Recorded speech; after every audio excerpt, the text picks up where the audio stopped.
I'm locking in moisture for days with my whipped ayurvedic hair butter, and this is how I make it. I use raw unrefined shea butter, amla powder, aloe vera powder, extra virgin olive oil, the OG MSM powder, and hibiscus powder for added moisture.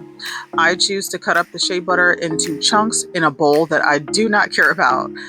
That way it melts down quicker, and I actually melt it down over boiling hot water. Once it does melt, I'm going to go ahead and add in that extra virgin olive oil and some of those herbs that I mentioned earlier on in this video.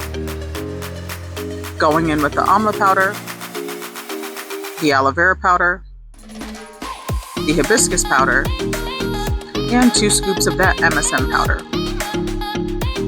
Then I'm going to go ahead and give it a good stir just to make sure that everything is combining evenly. I personally don't choose to strain the herbs from the oil, but if you care about having remnants in your hair butter, then once it chills, that would be a good time to be able to do so. Otherwise, I'm going to go ahead and throw it in the fridge until it solidifies, and this is what it should look like. I'm going to go ahead and get started whipping it up.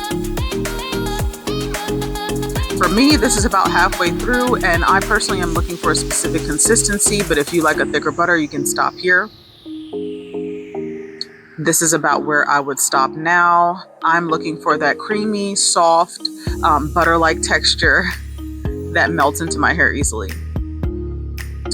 This is the shea butter that I'm using during the summertime to be able to combat dryness in the extremely high heat summer months. I do use shea butter all throughout the year, but I make this butter specifically for the summertime because I'm not trying to be out here with any dry hair strands for the summer. It's 2026, and if your goal is to be able to have longer, stronger, thicker hair, I'm telling you the best way to be able to get there is to be able to make sure that you're locking in moisture on a consistent basis. I have not found anything better than shea butter to be able to do that.